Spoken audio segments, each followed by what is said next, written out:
All right, now that you have your Fear 105 firearm completely disassembled and clean, there are a few safety checks that you need to make before you reassemble a gun. First of all, let's start with the bolt. The bolt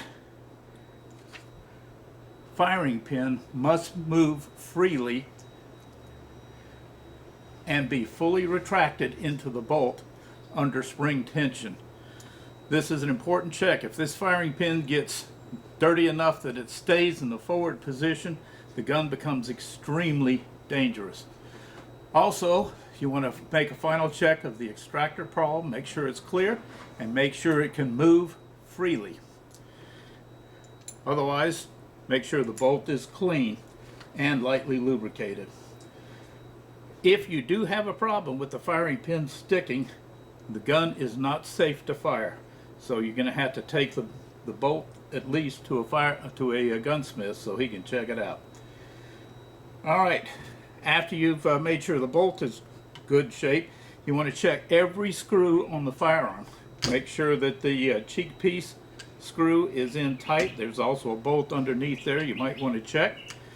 On the other side of the gun here, you want to check to make sure that all the levers and releases and safety move smooth and easy, and that there's no obstruction with that.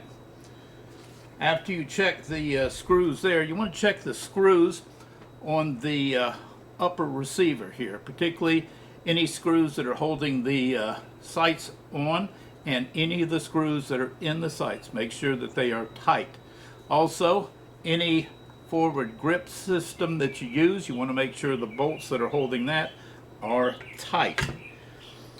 And for a final check, you want to make sure that there are no apparently bent or broken parts anywhere that you can see. Once you've got those checks done and you're satisfied that everything is good to go, you can reassemble the firearm.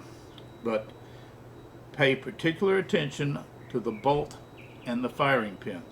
This is an area that can deadline the gun if that's not working properly.